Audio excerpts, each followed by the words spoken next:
So without the law, we cannot act normal.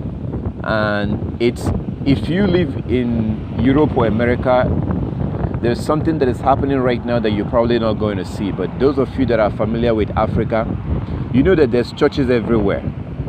There's churches everywhere. Church is a big business in Africa right now. Huge business. Some of the most richest pastors in the world are in Africa. Some of the richest pastors in the world. Some of them have up to 5, 6, 7 private jets. So imagine one man, not a corporation, not a CEO, not a billionaire, but he has about 6, 7 private jets. What is one man doing with 7 private jets or 6 private jets or even 3 private jets? But these are preachers, Christian pastors in Africa. So church is a big business in Africa right now. And when I was growing up, you had Anglican and Catholics, mostly. And then you have some other denominations, but not that many. Now there's churches everywhere. There's churches in every corner. Some building, like some commercial building, you have at least 3, 4, 5 churches, different churches in one building. People will rent those buildings, like businesses rent space. So you can come into one building with one roof.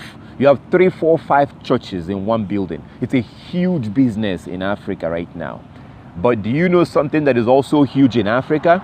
There's something else that have increased. That is wickedness, crime, lawlessness, all kinds of evil have increased in Africa. So as church is expanding, as you're having almost every family you come into, there must be at least one pastor. Anybody you meet that is from West Africa, they either have a brother who is a pastor, or a cousin who is a pastor, or somebody somehow that is related to them who is a pastor. Just imagine that.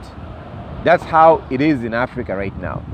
There's churches everywhere, but then there's evil, wickedness, prostitution, armed robbery, all kinds of evil have skyrocketed, have increased. So, but you would think that, wait, doesn't it make sense that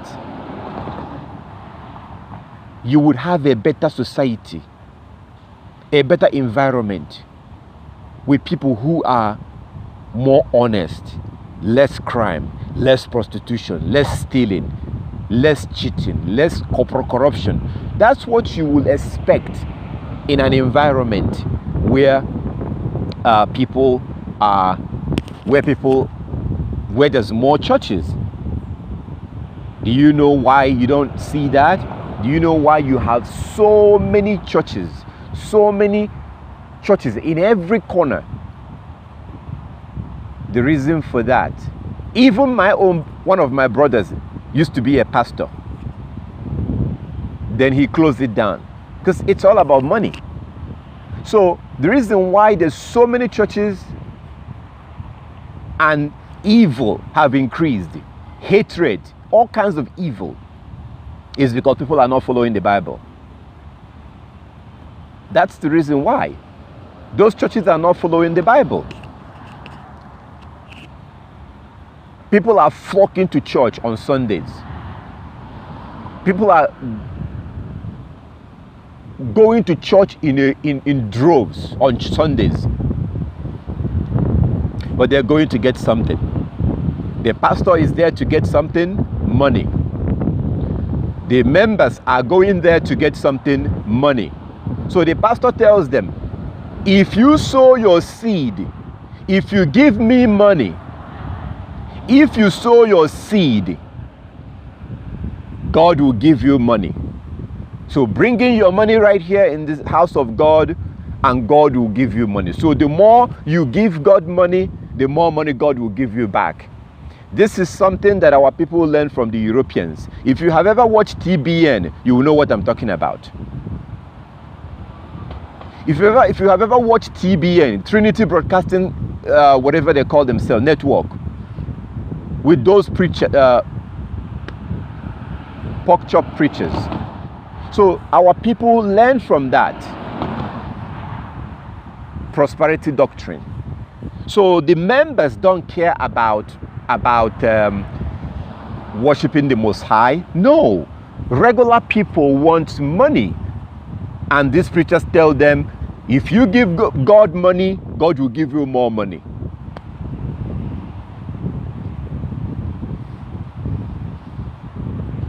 So normal African thinks I'm crazy when I say that God is destroying you and you're dying and you're suffering and you are under a curse because you're not keeping God's commandment. So there's churches everywhere, but yet there's evil, all kinds of evil, and it's getting worse. Oh no, we haven't even seen anything yet. It's getting worse, and it's going to get even worse. It's going to get even worse. And most of our people are just going to die and waste away. Majority of us are going to just die for nothing, waste away. That's why it says, if you look at that Hosea chapter 4 verse 6, you see, we don't read the whole verse. If you hear anybody quote Hosea chapter 4 verse 6, listen carefully. They don't quote the whole verse. We only quote part of that verse.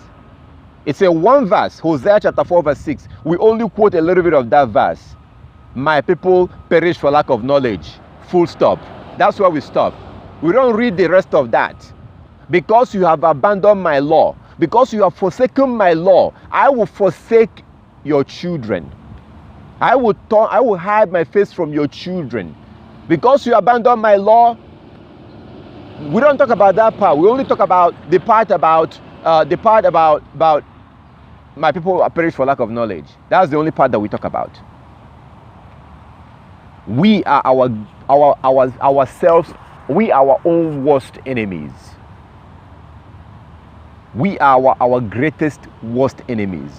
We hate ourselves because we don't tell ourselves the truth. And we have created a God. We created our own God. We created our own God in our minds. This loving, kind God that loves everybody, that is so kind, so patient, and He's waiting for you to repent. He loves you no matter what. And this God that we created, we say that according to this God, you should love a sinner and hate their sin. This is what we've come up with. All these crazy lies that we've come up with. Love the sinner and hate the sin. So love a homosexual and hate homosexuality. Embrace the homosexual. If your son said that he is that he is gay, love your son, but hate homosexuality. What does that mean? That means nothing. So I should love a killer.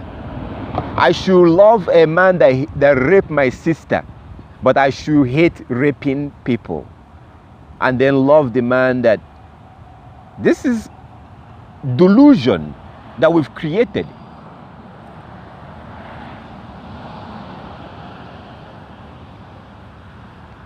Most of the time we blame our enemies.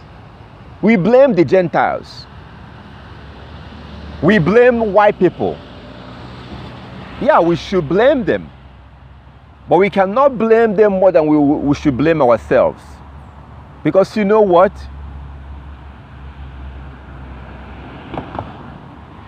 They are only doing what their father did in the Garden of Eden.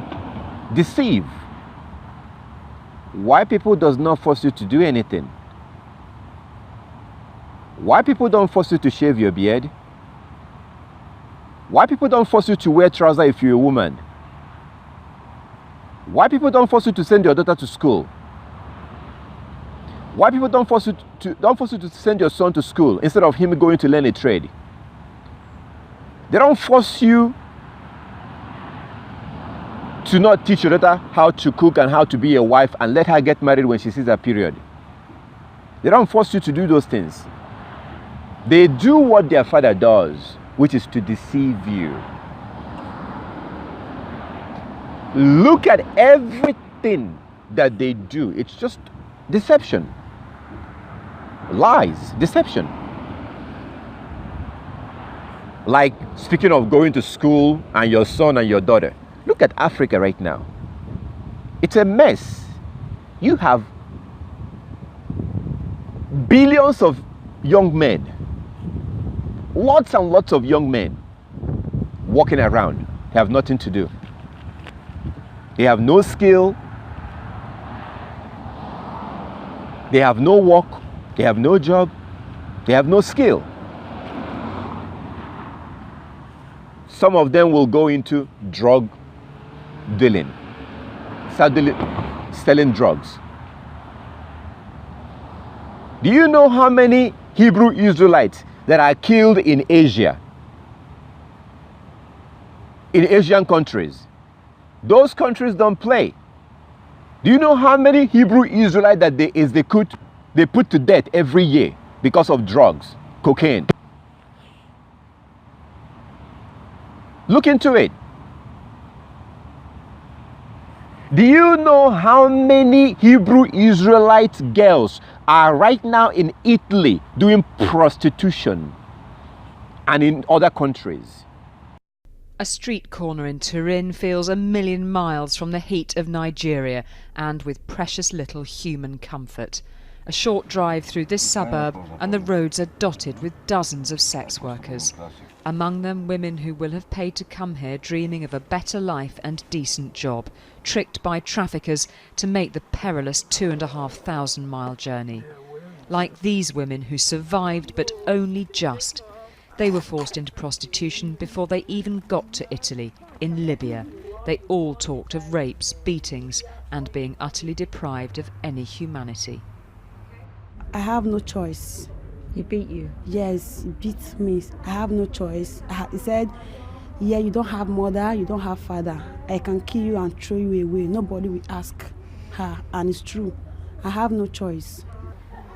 When two of them became pregnant, they lost their earning potential, so their traffickers got rid of them by forcing them onto boats to Italy, where they would inevitably face further exploitation. It's dangerous one, and you can get affected with different kind of sickness. You can die in the process, and it's not a good thing to sell out your body because your body is your dignity as a woman.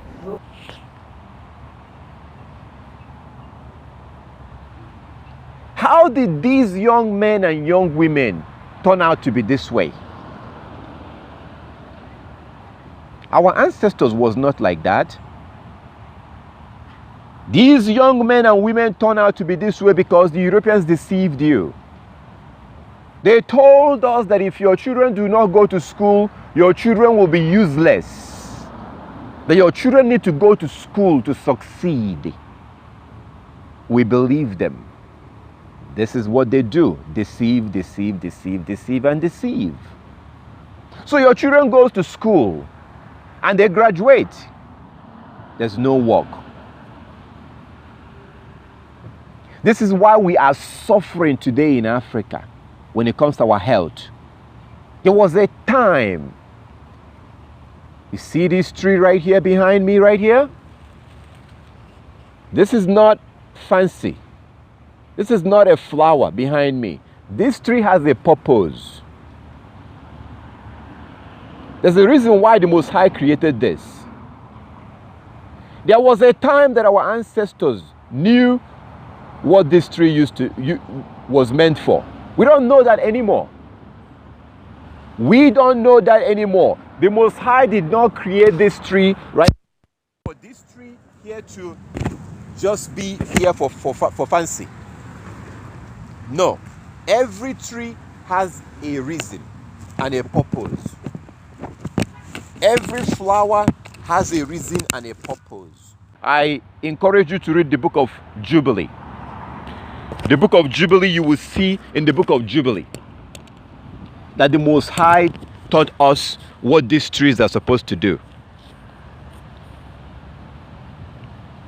And it was written down. I also recommend that you read the book of Sirach, chapter 38. Sirach 38, you will see how medicine is supposed to be.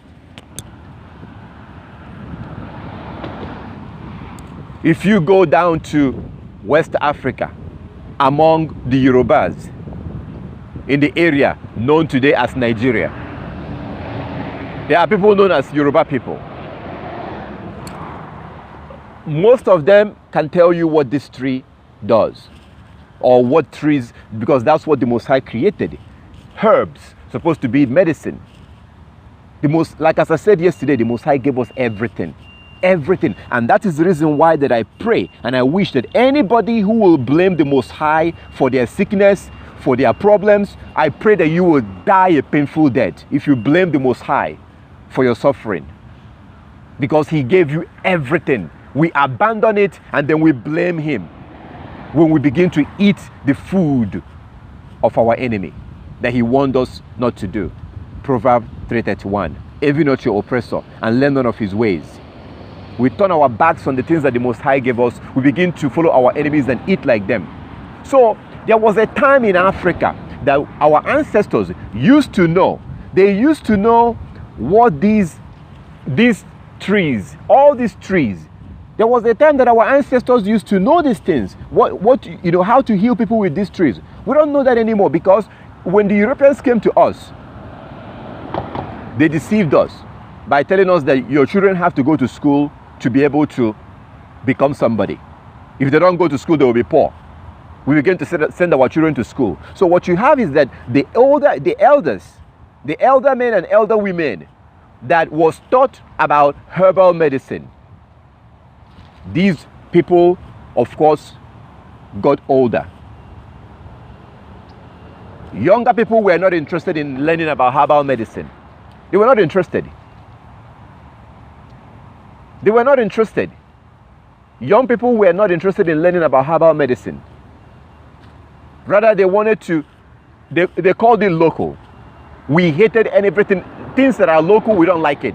Local oil, local food, local, we call it, the things that the Most High gave us, we call local. The things of the Europeans we call foreign. And we love it. We hold it at a high esteem. And these are chemicals. Chemicals. The ones that the Most High gave us, we call local. For those of you that grew up in America or Europe, you may not understand what I mean. In Africa, the word local is a very bad word in Africa.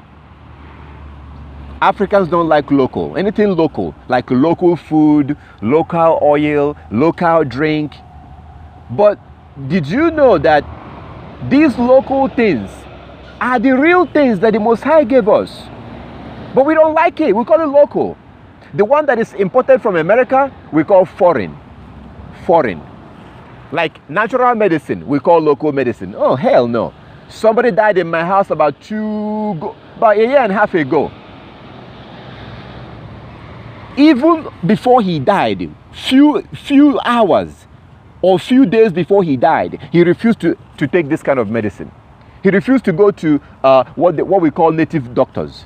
And these so-called native doctors are actually priests, like you see in the Bible. These people are operating like priests.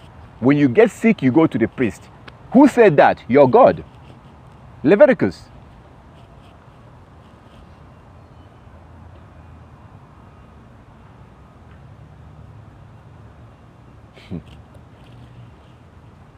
So, young people considers natural medicine, herbal medicine, to be local.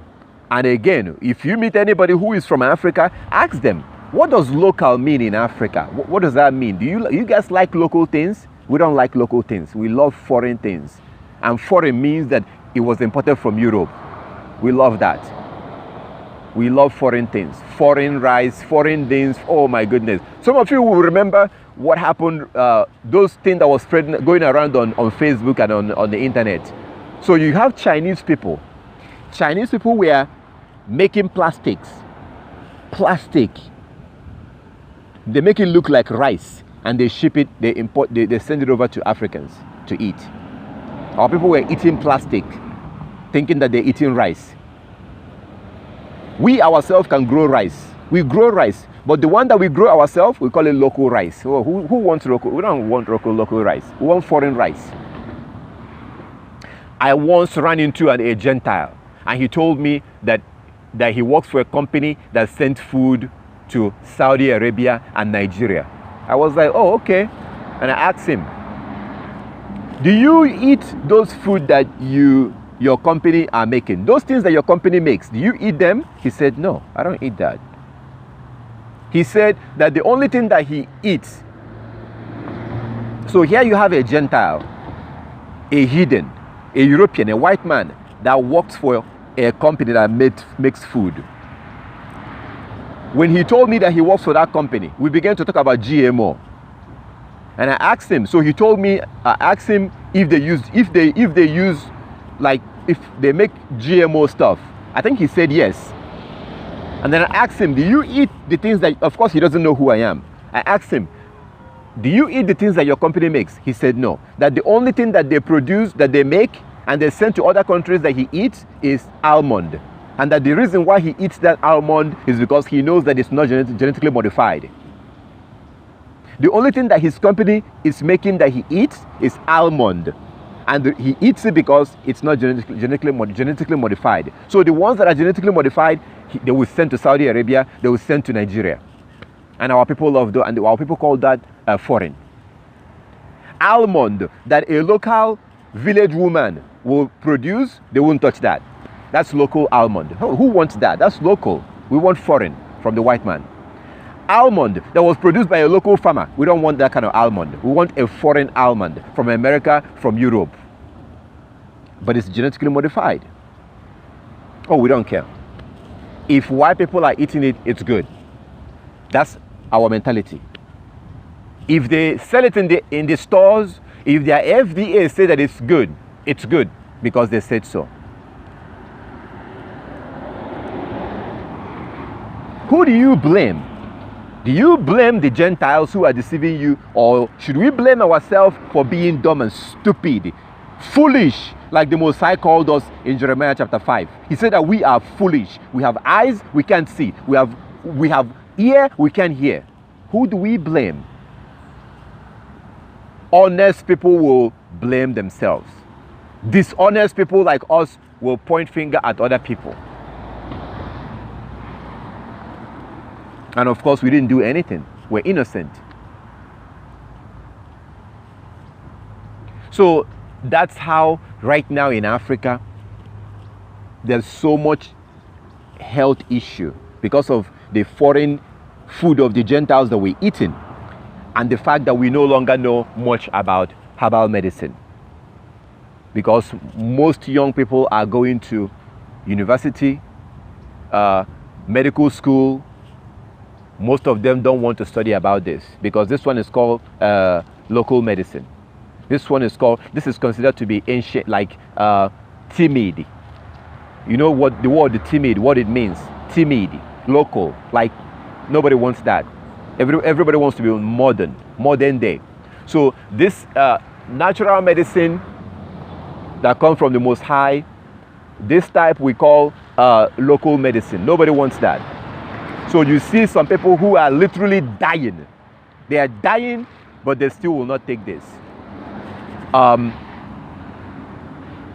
What our people do now is that they go to India. People, those who are sick, who are wealthy, who have money, they go to India. But then when you go to India, the Indians are giving you natural medicine. You see how dumb we are. The Most High Yah is the one that gave us these things. We have it in abundance, more than everyone else combined, more than all the Gentiles combined. We have these natural things that He gave us, but we abandoned it. Remember Ezekiel chapter 7. You have to read the whole chapter so that you can see what the Most High said. He said that He will take away all the good things that He gave us, that He will send the robbers of the earth, the wicked of the earth. That's what He said. So you go to Europe, they don't have much in Europe. The things that they enjoy in Europe, the things that they enjoy, they steal from Africa. Just like your God says in Ezekiel chapter 7, that He will send against you the wicked of the earth, robbers that will rob you of the things that he gave you. You see how that happened? So we ourselves, I told you, be careful. I was trying to warn you. You have to be careful with our Heavenly Father. You have to be careful, because our Heavenly Father is the real God. Not the type that we worship, not the fake God that we worship. The real God. The real God. The one that is actually real. He is the type of God that if you don't want to accept the truth, our Heavenly Father will make you to believe lies, and you will never reject that lie.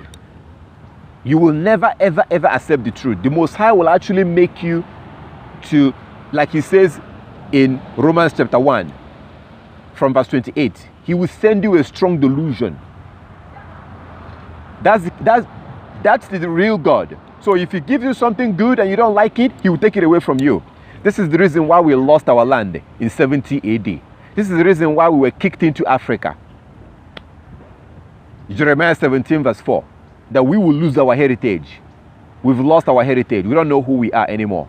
Jeremiah 17 verse 4. We've lost all the things that he gave us. This is the same reason why when you begin to keep the law, look at what happened when you begin to keep the law. Have you noticed what happens? Did you notice what happened to you when you begin to keep the law? As soon as you begin to accept all the laws and the commandments and you begin to keep them, all of a sudden, you want to know his name. All of a sudden, you begin to question and you begin to accept natural things. All of a sudden, you begin to become interested in about what goes into your mouth. Before you begin to keep the law, anything goes. If it tastes good and it smells good, you put it inside your mouth. But as soon as you begin to keep the law, you become conscious. You begin to become interested about what you eat. You begin to try to learn about natural medicine. Whenever you're sick, you're looking online, you're trying to find out, how do you cure this naturally? So today we suffer. Not just because of lack of knowledge. That will be a lie. We have knowledge. We suffer because we don't want to accept the law. That is the full verse in Hosea chapter 4 verse 6. That's why we suffer. So, in Africa, there's so many young people who don't have jobs. They don't have work, not because there's no work. There are jobs.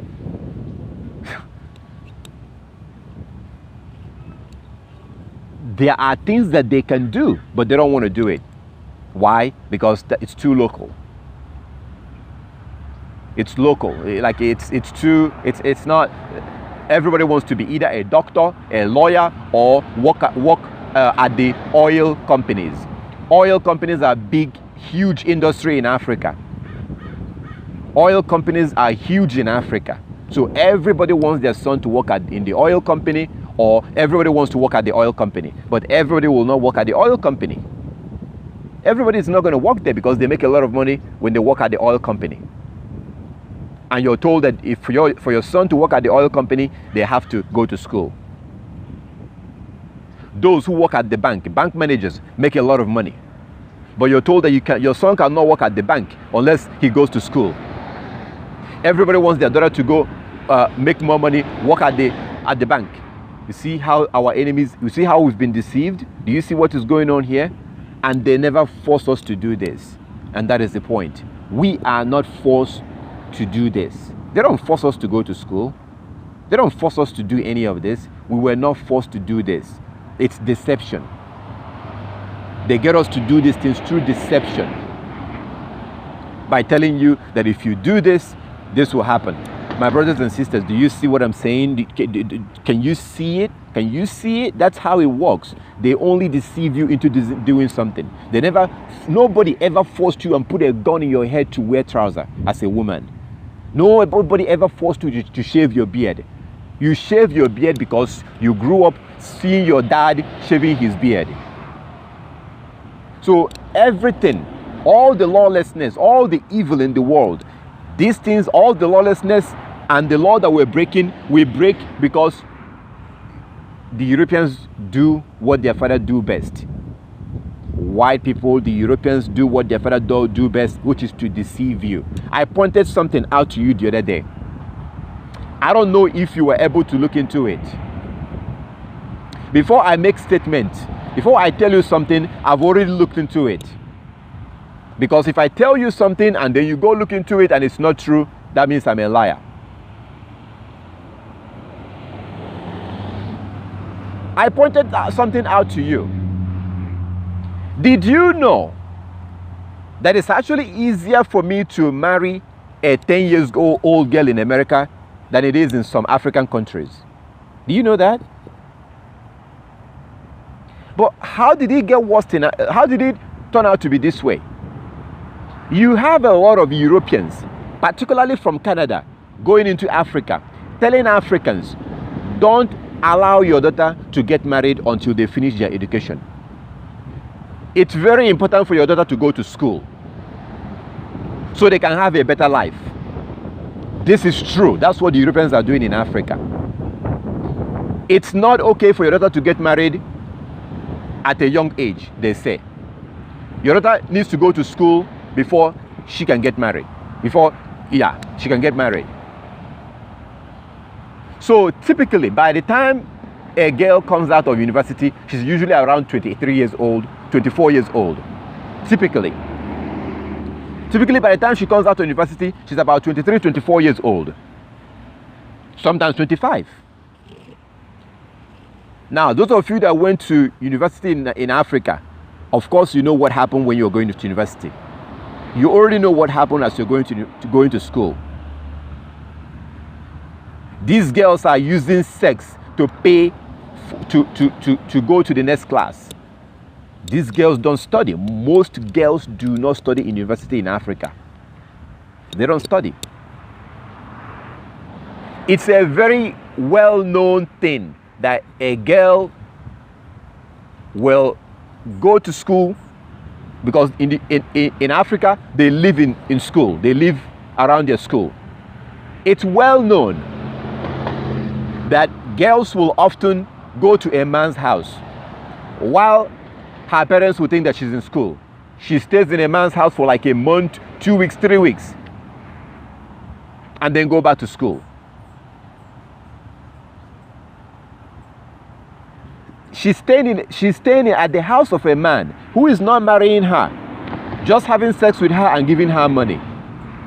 This is a common thing. This is not a tiny problem in Africa. This is a huge problem in Africa. So how can she pass her exams when she has been in a man's house for like 2 weeks? When a man has taken her to Dubai for 3 weeks, her parents is thinking that she's in school. Then she will come back and go back to school. She has no idea what happened for the past 2 weeks in school. So oftentimes they will use sex to pay the lecturers. And then the lecturer will pass them. This is the reason why you see that oftentimes, most of the time, you see people that graduate from university in Africa, they can barely write or speak English. This is a common thing. How did we get to that point? Because the Europeans told you that your daughter has to go to school before they graduate. What they don't tell you is all the lawlessness and whoredom that happens in that place. And then they graduate, there's no work. There's literally no work. There's so many people that graduate university, they start cooking and selling food. They start selling food. They open a hair salon. The men will open a barber salon. Those that actually the hair salon is not good, but the barbering salon is good. Why would you have to go to university to open a barbering salon? Why not just send that boy at the age of 8, 9 years, 10 years old? Why not send your son at the age of 9, 11, 10, 12 years old to go learn barbering at that age? By the time he's 14, he will be done learning barbering salon and he can open his own store. As long as he doesn't shave people's beard, that's fine. The problem with having a barbering salon is that You don't want to shave people's beard. And if you don't shave people's beard, I don't think you're going to have much business. I don't think you're going to have much business as a barber.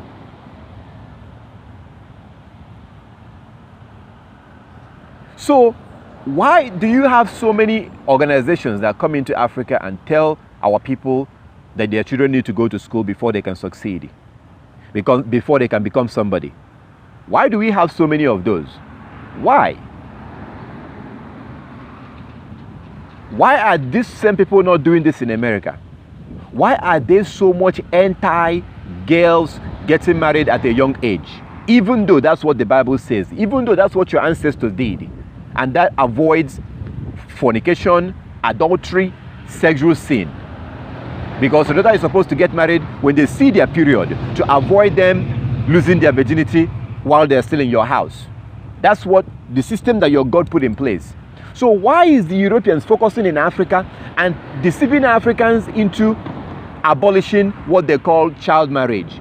But the same Europeans are not doing this in America. If you did look into what I told you the other day, you will see that in most states in America, there's no law about age of a marriage. There's no law. And people have looked into this and studied it, as you can see on YouTube. They found out that you will not believe so many girls at the age of 10 years old getting married in America. Being married by men at the age of 10 in America.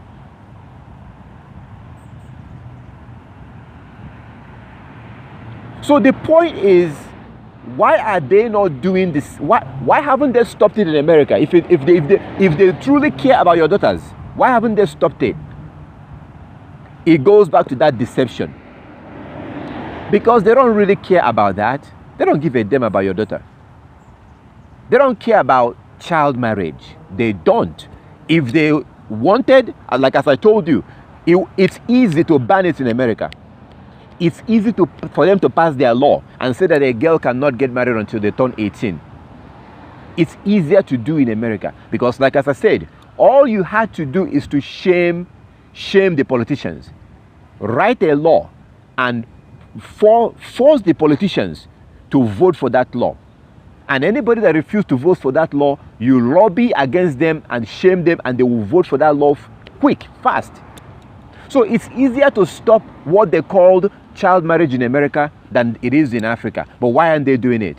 Because it's not about child marriage. It's about turning your daughters into whores. That's what this is all about. They don't care about child marriage.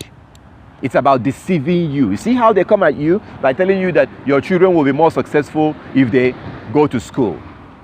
At the end of the day, what do we have in Africa right now? That's why you see a lot of scamming, internet scam. A young man that has a barbing salon or a plumbing company or electrical company doesn't have time to sit on a computer looking for women to scam. He doesn't have time for that. He has business to run. He has the law of the Most High to keep. He has a wife. He has a family. He has his own house. He has people working for him. And he's 16 years old. He doesn't have time for that. The reason why you have these people who sit around on the computer, somebody was telling me that, to do some computer business with him. Somebody that I know was telling me, let's do some business, computer business. So for me to basically import computers, laptops. And he kept talking about a particular laptop, a HP laptop. But there's a particular one that he kept talking about. That's the one, that's the one, that's the one, that's the one. And at some point I asked him, why does it have to be that particular laptop? He told me, because that's the one that sells much better. That's the one that the scammers are using. Most internet scammers are using that. I was like, oh, okay, that makes sense. most internet scammers like to use that particular laptop. So you have so many young men in Africa that have no work. Many of them will actually turn into armed robbery. For those of you who live in Europe and America, you may not know what I'm talking about. In Africa, armed robbery is a problem, or actually used to be a problem before ATM. People began to carry ATM and stuff.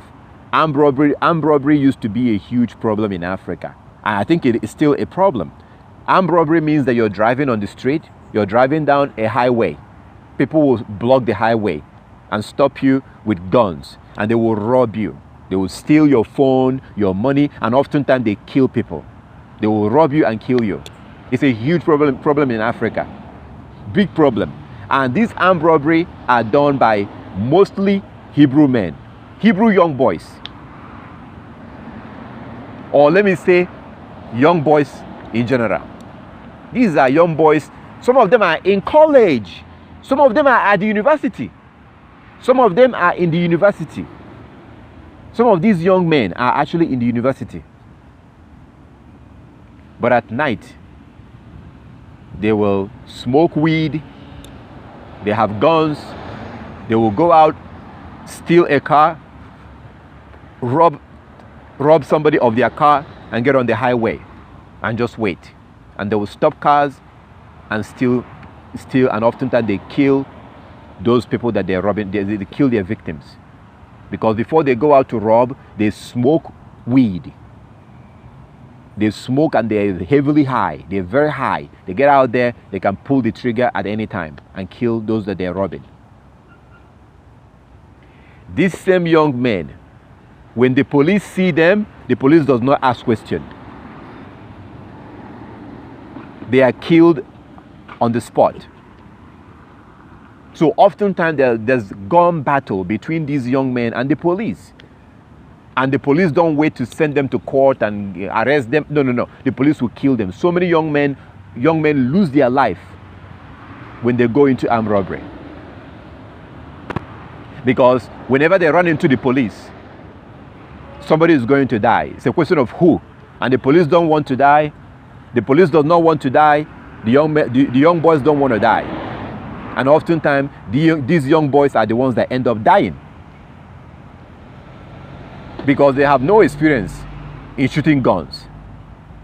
They are in college, they are in the university, they want to make quick money.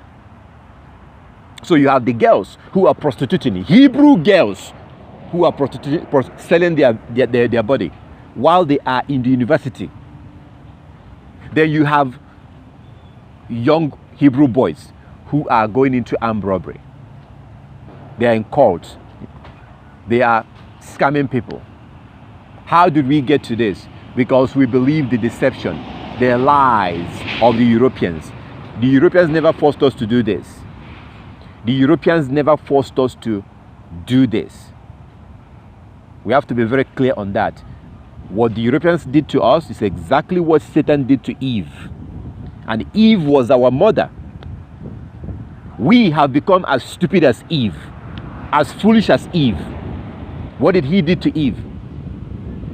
Yeah. I know that your creator told you not to touch that tree.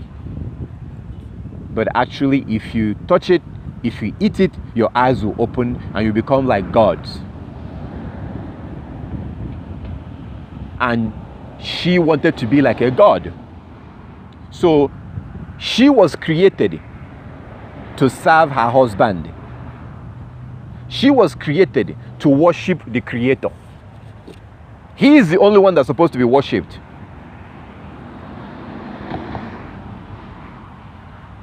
But for some reason, Eve wanted to be worshipped like God. Why would you want to be a god? Satan was very clear. Satan did not mince words. Satan was very clear to Eve. If you eat of that tree, you will be like gods. What do you do to a god? You worship a god. A god is worshipped. So Eve wanted to be worshipped. This is the same thing that I warn you women today. This is the reason why you see that your default behavior is to seek power. Without even realizing it, you want to be in charge. You want to be in control. You want to lead. You want others to follow you. So you have to force yourself to not do that. By default, you will do that. Same thing with men. Look at Adam. Adam was weak. Adam was weak because Adam was supposed to be angry. When he came back and saw Eve with that thing, he was supposed to be upset, angry. In that case, the Most High would have punished only Eve. The Most High would have punished only Eve. And do you know what will happen? The Most High will create someone else for Adam. The Most High would have created another woman for Adam. He will not kill Eve. The Most High will not kill Eve, but he will create another woman for Adam. And then the children of Eve will now have to prove themselves. Just like you and I are here today and we have to prove ourselves. It would have still been the same thing.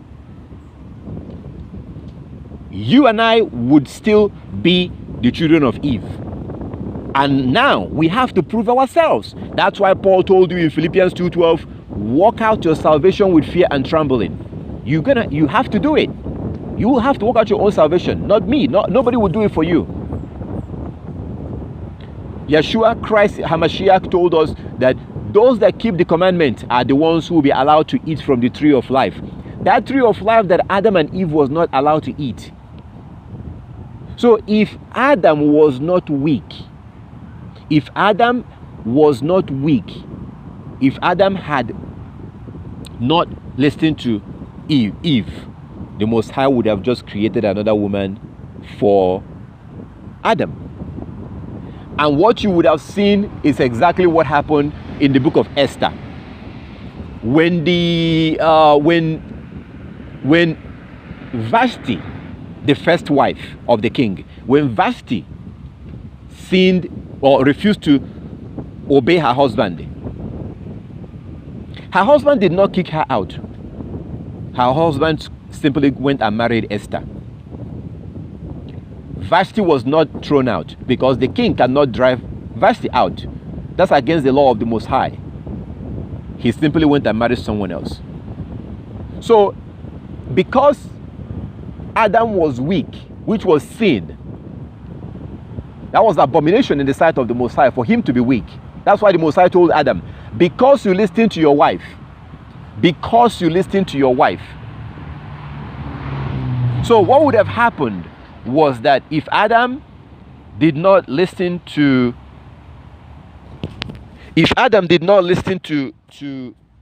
Eve, then Adam would have been innocent, and the Most High will create someone else for him. And then Adam would have two wives. Eve will not be killed, Eve will not be destroyed, but then Eve will not have access to the tree of life. She would have been the only one that would be banned from the tree of life, and then she would have to now obey the Most High to be allowed into the kingdom at the end of the day, after the judgment day. That's how things would have turned out. If you look at our situation right now, that's exactly what's happening. So you and I that came from Adam and Eve, now we have to prove ourselves. We have to now keep the commandment. That's not what I'm saying. That's what Christ said in Revelation 22:14. That in order for us to eat, you see, that tree of life there was no guard. There was no restriction for the tree of life. As soon as they sinned, as soon as they broke the law, they were no longer allowed to eat from the tree of life. And Eve would have been the only one that would have been prohibited from eating it. And then the same requirement that we have today would have still been applied only to Eve. So now you and I are required that we must keep the law in order to be allowed into the kingdom. So any man that continues to be weak, if you are weak, you are a fool, because you're following the footsteps of Adam, making the exact same mistake that Adam made. And your punishment will be worse than Adam. You see, there will not be any chance for you because you have Adam to learn from. Adam had nobody to learn from. Adam had no example, and he was still punished. Eve had no example, and she was still punished. You and I have example. The reason why we are here today is to now prove ourselves that we will not be like our ancestors, Adam and Eve. This is the only reason why we will now be allowed to eat from the tree of life that they were never allowed to eat. Do you see how this works? If you look at the situation that you women are in today, if you look at the requirement and the situation that has been given to you, example will be John chapter 4. In John chapter 4, you see that when that woman, the Samaritan woman, asked for salvation, what did Christ say? Yeshua said, go call your husband. That makes no sense in our eyes. What does that mean? Go call your husband. She just wants salvation. She doesn't need a man, right? She does not need a man. Why will she ask for salvation? Why will she ask for access into the kingdom of heaven? And Yeshua Christ says to her, go call your husband.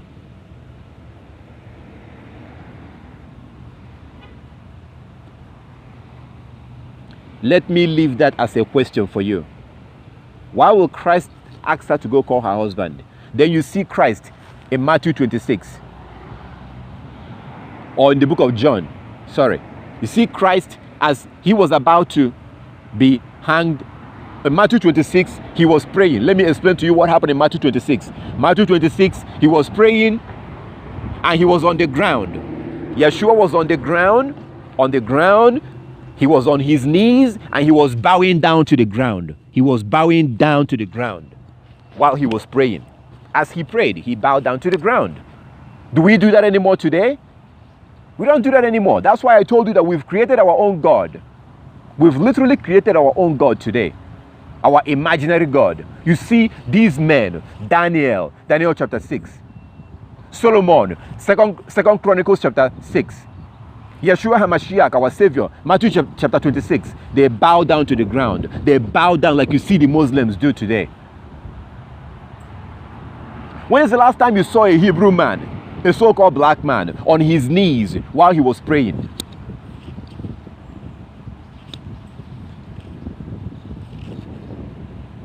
There was one time I told you something. You know, I told you that sometimes when I speak, some of you will not understand what I'm saying. There was a time I told you that in this generation right now, very few Hebrew men will be saved. Very few Hebrew people. Majority of us are not going to make it. It means that we will live our life and just die and waste away.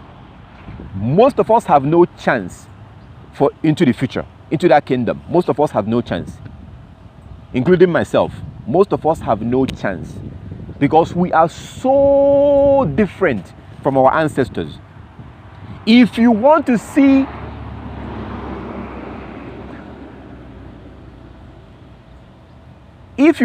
what Hebrew men used to look like, take a look at the Arabs. Those Arabs that wear veil, wear a robe and have a beard. These people are more righteous than us today. We're so different from our ancestors. So, back to the question. You see that Yeshua, why would Christ, he had brothers. He had many brothers, as you can see in John chapter 7. Our Savior had brothers. And then he had the earthly father, Joseph, who was a carpenter. But then before he died on the cross, he gave his mother into the hand of one of his apostles or disciples. Why would he do that? Why did Christ give his mother? Why did Christ tell one of his disciples? Christ, Yeshua, our Savior, told one of his disciples to take care of his mother. And then the Bible says that his mother packed her property and moved in with that disciples. I thought she had a husband.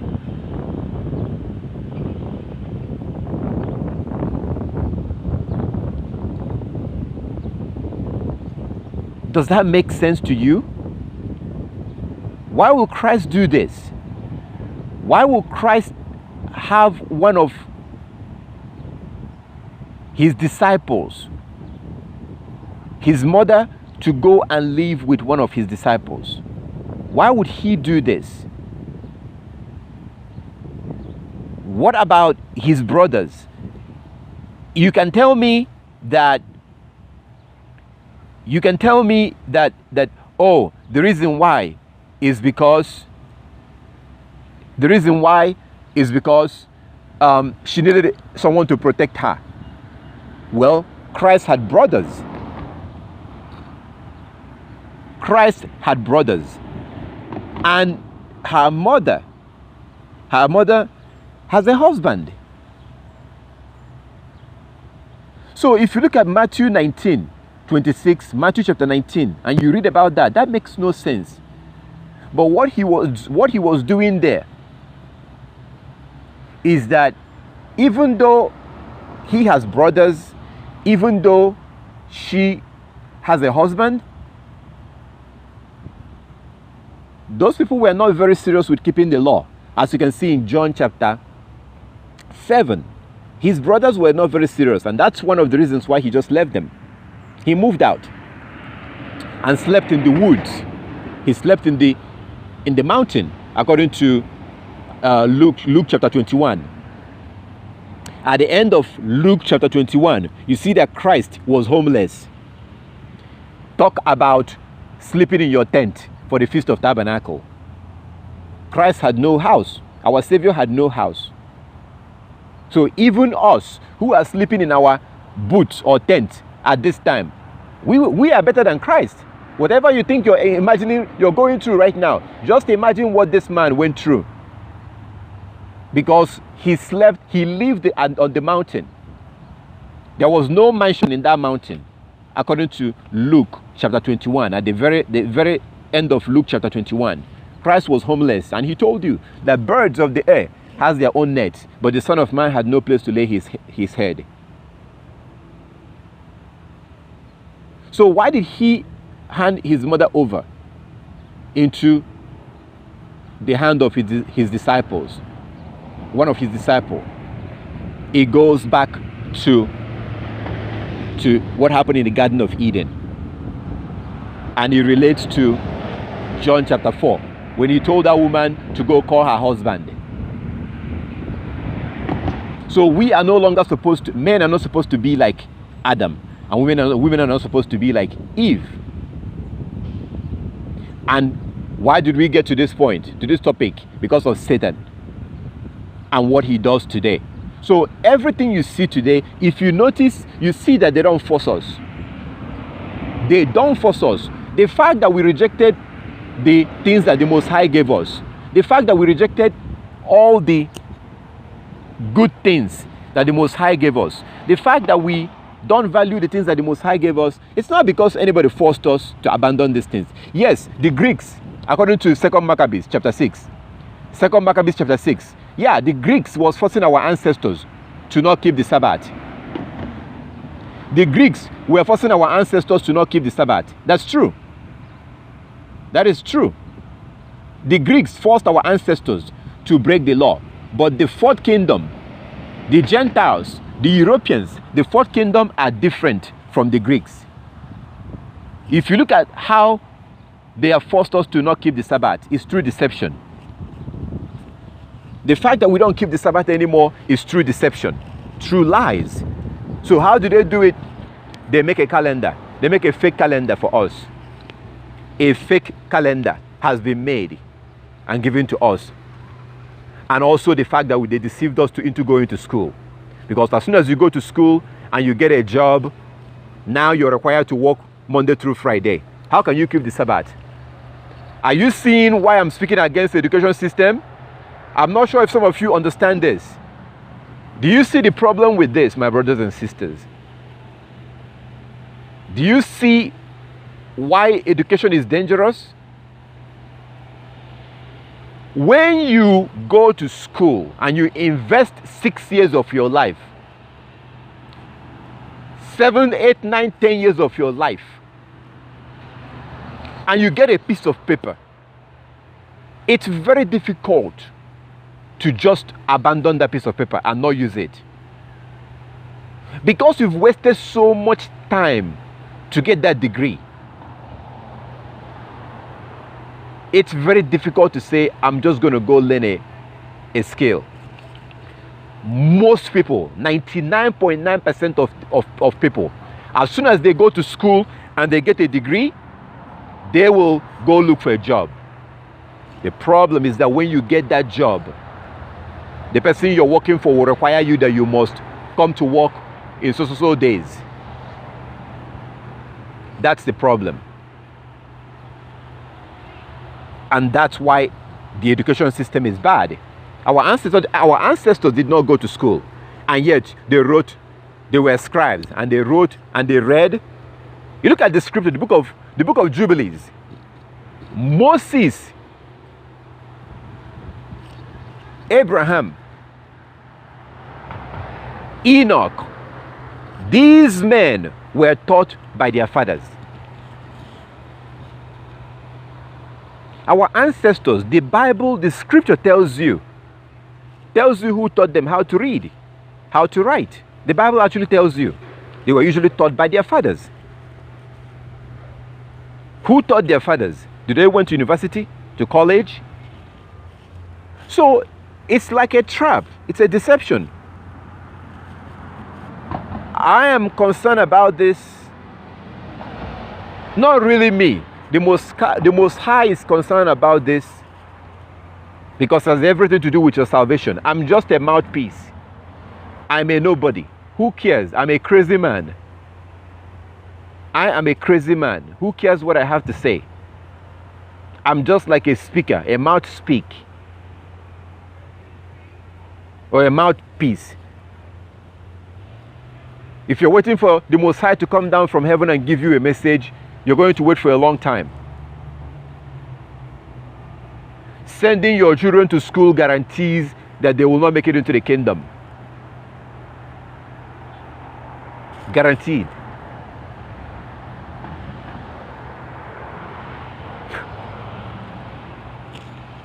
I can't even stand here and explain to you what I saw yesterday. I'm not even going to go into that, but I got it on a video, and hopefully in the future I will show you the video. I saw a bunch of at least 15 young Hebrew boys and girls across the street from their high school smoking weed and gambling. I had to stop, took my camera and began to record these young boys and young girls smoking and gambling across the street behind a gas station. They went behind the gas station gambling, and after that they go home and they went to school, right? So sending children to school guarantees that they will not make it into the kingdom, because by the time they come out of school, they come out of school, they have lost their innocence. They've lost their virginity. The boys have become whoremongers, have laid with many girls. They're coming out with a degree. Now they have to go look for a job. They can't keep the Sabbath. And if you don't keep the Sabbath using the moon, you can't make it into the kingdom. They cannot keep the Sabbath when they come out of this school system. When they get a job. That's why the education system is bad for you and your children. Horrible. But look at how we get into this system, through deception of Satan, through the Europeans. So nobody is forcing us to do these things, but rather we're deceived into doing it. They don't force you to eat their food, rather they deceive you into eating it. These are the worst people in the history of mankind. They are doing exactly what they're supposed to do, which is to represent their father. Look at Revelation chapter 13 verse 2. It said that Satan gave his power, his throne, and his authority to that beast.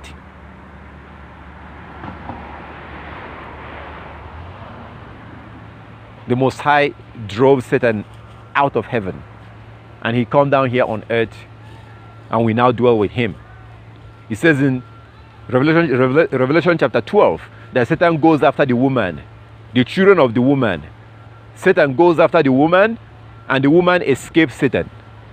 And she went into the wilderness, into a place prepared for her. She went into the wilderness, a place prepared for her. Do you know where that place is? That woman is Israel. As you can see also in Ezekiel chapter 23. The Most High describes the nation as women. The nation is described as a woman. And the people that come from that nation are children of that woman. Children of Israel.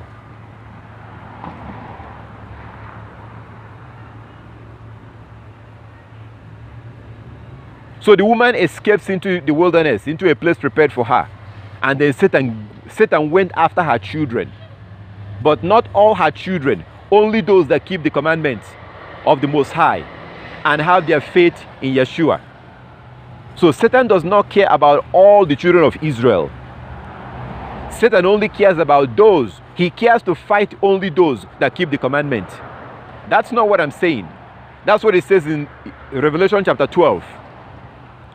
Revelation chapter 12 says that Satan goes after the woman, the children of the woman, but not all her children, only those that keep the commandment of the Most High and have their faith in Yeshua.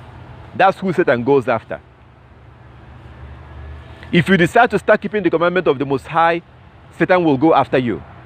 Satan will fight you at every way possible. Satan will try to fight you at every way possible. He doesn't care about Hebrew Israelites who don't keep the commandment. Why should he care? Satan has one purpose: to deceive you into breaking the law, which will lead you into hell, which will lead you into being condemned by the Most High. So for those who are already breaking the law, he doesn't care about them. That's why he says in Revelation chapter 12 that he goes after the children of the woman, those that keep the commandment and have their faith in Yeshua.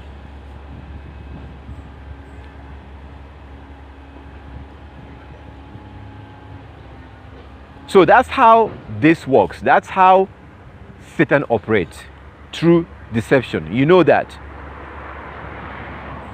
And this, I'm going to bring it back to us, because we are the cause of all this. We don't want the truth. Our people don't want the truth. We don't want the truth. I don't want the truth. I have to force myself to accept the truth.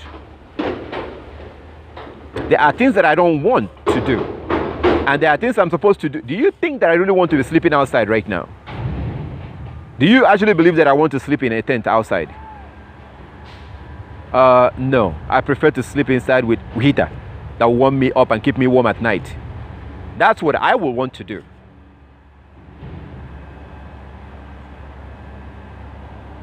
But we have to force ourselves to do the right thing, which is what our Creator wants us to do.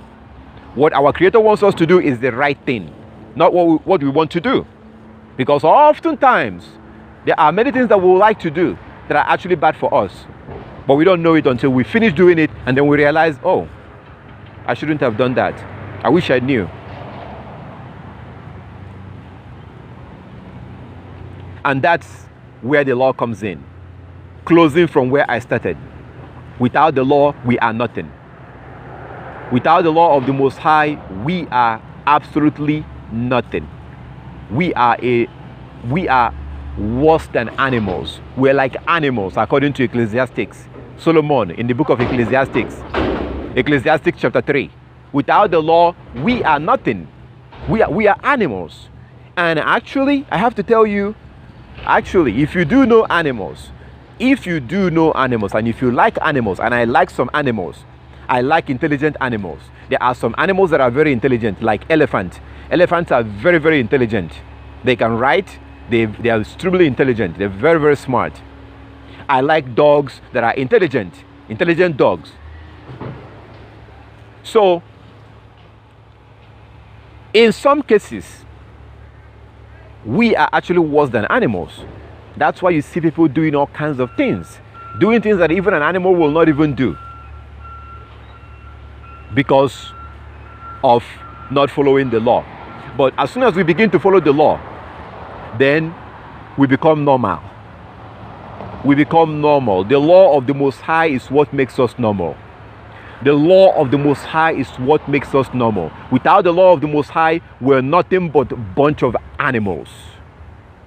And when you turn and you look at the Gentiles, when you look at the heathen, the Europeans, they behave like animals.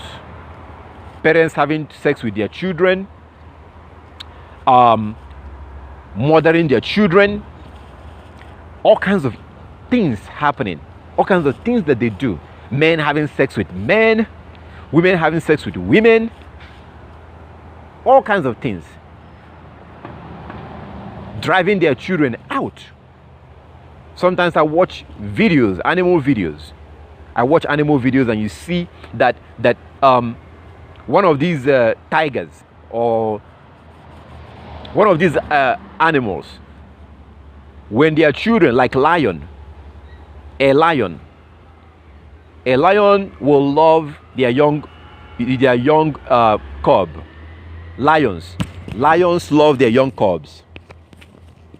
But as soon as their cubs grow up to a certain age, a lion will hate their own cub. They will fight them and they will drive them away. This is very common among lions. Among lions, this is an extremely common thing, that lions will compete with their offspring and will drive them away. And if their son doesn't run away, they will kill their son. This happens among the animals. So if you look among the Gentiles, you see the same thing. When I saw this, and you can see it on YouTube, when I saw this, it was very interesting how animals do this, like lions do this. You see these animals, lions, you see their female lion or female, they fight their daughters. They fight them. So when their daughters are very young, like a young cub, they love them. They take care of them. They protect them. They nurture them. But as soon as they get to a certain age, they will literally drive them out. Their own young lion, their own cubs will become their enemy. They will fight them and drive them away. And if that young lion doesn't run away, they will be killed by their own father. They are driven away for life. They will be driven away. And for the rest of their life, they will become enemy with their own family. This happens among the animals. And I thought it was very interesting because if you look among the Gentiles, you see the same thing. Their children turn 18, they drive them out. And their society will shame their sons. Their sons are shamed. If you turn 18 and you don't move out, you're shamed. You're a loser. You look at the Hebrew culture, you see the opposite of that. We stay together for life. We're together for life. Example, the book of Tobit. The book of Tobit, you see. Look, read the book of Tobit. It has only 14 chapters. Only 14 chapters. Tobit and his family. When that young man, he took care of his father. His father died. When he got married, when the Most High arranged for that marriage, when the Most High connected the young girl that was getting married and her husband was dying, and the Most High sent the angel to connect the two families together, you see how Tobit's family took in their in-laws. Just read it and see how that story went out. We don't abandon each other. We don't kick our children out, and our children don't abandon us when we get older. That's way different. You see what I told you? Without the law of the Most High, we are like animals. So you look at the Gentiles, the Europeans, who don't follow the law of the Most High. They do exactly the same thing that animals are doing in the wild. The same thing that animals are doing is what they do. They drive their children out. You see people today who are homeless. There are people who are homeless today, but they have children. You see on the street, you see white people today, Gentiles, Europeans, white people who have sons. Their son will live nice, live in a nice house, drive a nice car, make good money, but their parents, their mother or their father is homeless on the street. It happens. It happens. That can never happen in the Hebrew culture. If a man do that, if any man that does that in the Hebrew culture, that's an abomination. That's a very good way to prepare your way into the lake of fire. If you turn your backs on your parents like that. We don't do that in the Hebrew culture. Why? What's the difference between us and the Gentiles? Because we have the law, they don't. Without the law, we're worse than wild animal. And this is proven. This is proven by what you see the Gentiles do. And this is what, oh my goodness, okay.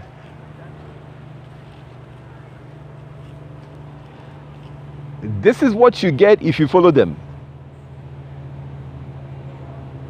You are going to be 60 years old, 70 years old with back pain, probably with more disease because of all the junk you're eating right now. You are going to be 60 years old, 70 years old, and you will realize that your children are nowhere to be found. They will not be able to help you because they're busy with their career. Your daughter is busy with her career, with her job, sending her children to daycare. Your daughter is busy with her career, sending her children to daycare. Your son is busy with his career. They cannot keep the law. They are not keeping the law, and they cannot keep the law. They are busy with their lives, and you're suffering.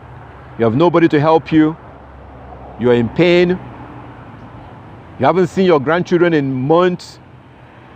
And if you do visit them, they're asking you, when are you going to leave? How long are you going to stay? So if you visit them, they're asking you, when are you going to leave? How long are you going to stay? This is what happens. And actually, your children will feel ashamed. In the Western culture, among the Gentiles, your children will actually feel ashamed to have you come stay with them. They don't want their friends to see you. They wouldn't want their friends to know that you are staying in their house for the last 1 month. This is the suffering that we're facing. So without the law of the Most High, we're nothing but wild animal. We act like wild animal, and things are going to get worse, unfortunately, because we're not even going back to the law of the Most High. We're not going back to the law. The law of the Most High is what makes us behave the right way, but we're not going back. We've come to believe that those laws are done away with because we are deceived by the Gentiles. But like our ancestors, Adam and Eve, that was deceived, they were still punished. The Most High still hold them responsible. Even though she was deceived, she was still punished. That's why we're suffering today, even though we've been deceived. So I give our Heavenly Father all the glory and all the honor for opening our eyes to be able to understand what's happening. I thank the Most High for everything, for His love and His kindness, for His mercy. Because without Him, we will not be able to know these things. Without our Heavenly Father, we will not be able to know these things. Without our Heavenly Father, without going back to the law, because the Most High does not play. The Most High does not play. We're dealing with a very, very serious God who does not play games. He doesn't play. The only reason why we know this today is because we went back to the law. If not because we started keeping the law, we would not have known all this. We would have continued eating the way we used to eat. We would have continued dressing the way we used to dress. We would have continued worshiping the way we used to worship, using the man-made calendar, eating junk, drinking chemicals. We would have continued, and we would have just died like our people. We would not have good health. Now you have a better, you see, if you had continued, no matter the damage that has been done in your body, no matter the damage that has been done already, there are some damage that has been done in my body too. No matter the damage that has been done to your body because of the way you used to eat and what you used to drink, no matter the damage, the fact that you've stopped, the fact that I stopped helps a lot. The fact that we no longer eat the way we used to eat or drink the way we used to drink means that your body will begin to heal. Your body begins to heal. That's what happens. And if you continue to avoid chemicals and all those nonsense and all those junk, the fact that you stop eating the way you used to eat will add at least 10, 15, 20 years to your life. Because right now we're dying like chickens. We're literally dying like chickens right now. So you see the benefit of keeping the law. Do you see the benefits? There's so much benefit in keeping the law of the Most High. Talk about going to get money from God. Our people are wasting their money, giving their money to their pastor, enriching their pastor so that God will give them money. When you can get a lot more by keeping the commandments. There are so much benefits that you enjoy here, right here on earth, right now, if you're keeping the law.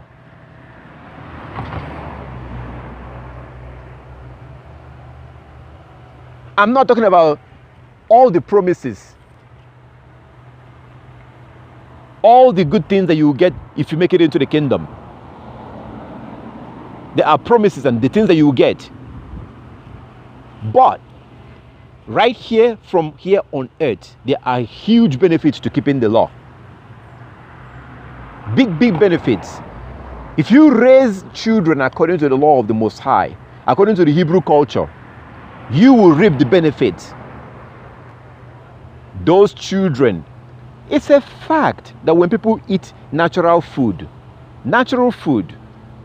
and they don't eat chemicals, they avoid man-made food and Coke and Fanta and malt and Sprite and soda and beer, and they eat, it's a fact that they're healthy. They're much healthier. Being healthier means that no sickness.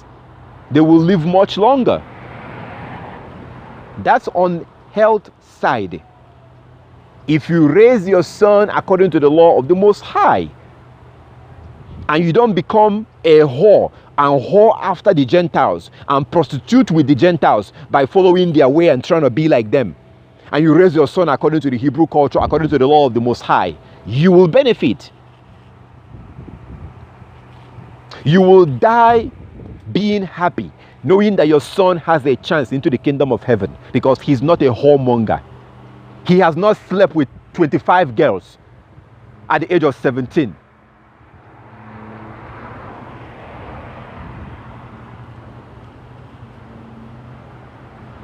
You will also find a wife for him. That means that he will not marry a whore who is a little Jezebel that will come and take him from you and remind him that he is married now and should focus on his family, like my little brother's wife did to him. Went and spoke to a pastor or a reverend father or something to talk to my little brother, to remind him that he is married now. So you have that peace of mind because you raised him according to the law and you found a wife for him. Are you going to find someone that will be against you? Of course not. That's why the Most High gave you that power. But the fact that you are the one that found her, just that alone, the fact, no matter how wicked she is, no matter how wicked, no matter how devilish your daughter-in-law is, the fact that you are the one that found her will always put a break on her wickedness. The fact that she could not have come into your house and be your son's wife will always put a brake on her. Because she knows that you are the one that brought her inside that house. That's the power that the Most High gave you. But we threw it away and we want to be like white people. We let our son go and whore himself out in the university. And then bring a little Jezebel into your house. And we're all smiling. They're in love.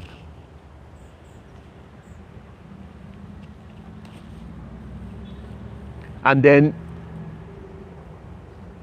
if you have a little health issue and you need to be around people and you want to go stay around your son or be around them, he will tell you to hold on, that he will think about it, that he will get back to you, because he wants to get permission from his wife. He wants to get permission from his wife. So his wife will now decide whether you're going to come or not, or how long you're going to stay.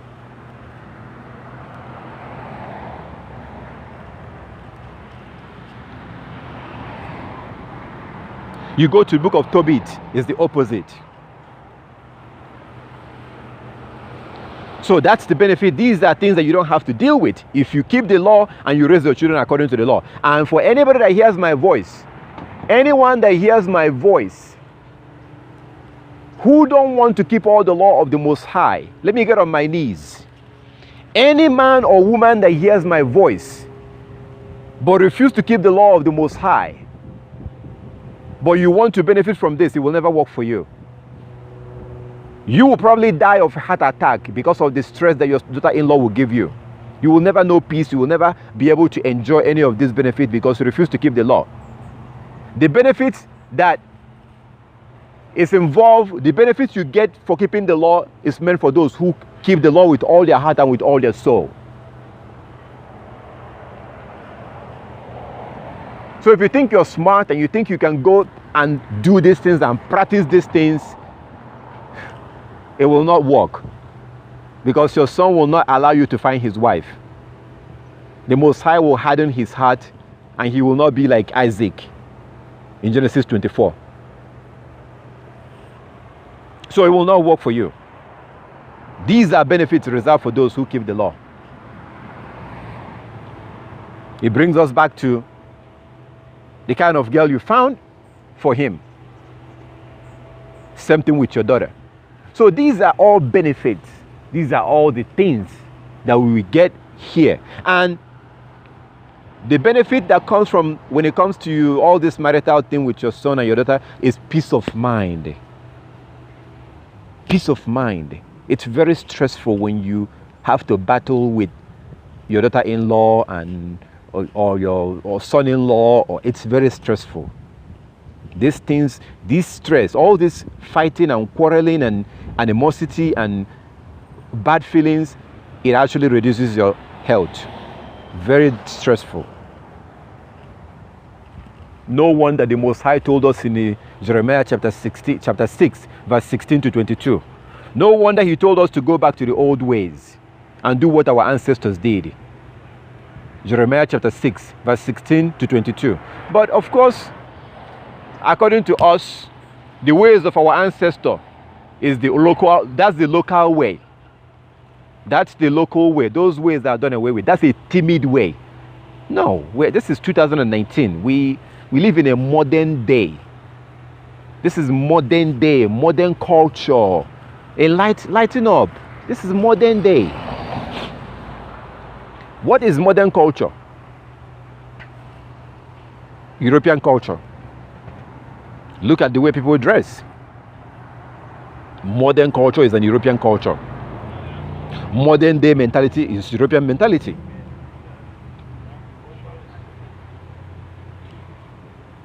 The things that we are running to, the things that we're practicing, the things that we've accepted, these are all European culture. But look how we deceive ourselves. So if you want to practice these things that the Most High told you to do, which they are Hebrew culture, your family member will begin to condemn you and begin to say that you've joined a cult and you're part of a cult, and this is a modern day, and this is a... So the things that they call modern day practices is actually European culture. These are European culture, which the Messiah told us not to follow. Jeremiah chapter 10 verse 2. Jeremiah chapter 10 verse 2. Learn not the ways of the heathen. Learn not the ways of the heathen. Jeremiah 10:2. Proverbs 3:31. Envy not your oppressor and learn none of their ways. It's very clear that the Europeans are our oppressor. It's very clear that white people are our oppressor. They were the one that came in 70 AD and destroyed Jerusalem. And our ancestors migrated into Africa. That was done by the Europeans. Back then they were called the Romans. Now they are called the Europeans. They were the ones that came in the 1600 and took our people as slaves and took us to the Americas. They are the ones who are coming today and telling you that your children need to go to school, which guarantees that they will not make it into the kingdom. Because of everything that I explained. Because your daughter goes there and she becomes a whore. Your son goes there and becomes a whoremonger. So the Europeans are our oppressor. And the Messiah said, do not envy your oppressor and learn none of their ways. When you see them with their dangling and all the flashy things that they do and all the nice things, no, don't envy them. Don't follow them. The Messiah commanded us to be set apart, be different, be holy. He knew that not all of us will listen. He knew that. He knew that not all of us will listen to him. So those that do listen are the ones that will be returned back to him. Because if you remember, we're here because of what Adam and Eve did. So we have to prove ourselves now. We have to prove that we're not going to be like Adam and Eve. Men have to man up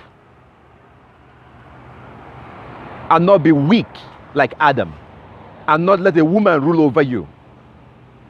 Any woman that wants to rule over you is a servant of Satan. Any woman that wants to rule over you wants to put you in trouble, and you must hate and reject that woman. You are supposed to be different from Adam.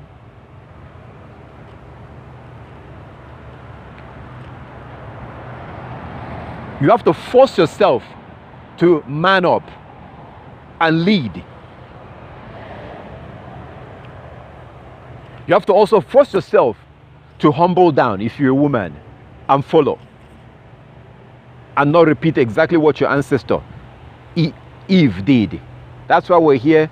Revelation 22:14, we keep the commandment and then we'll be allowed to eat from the tree of life.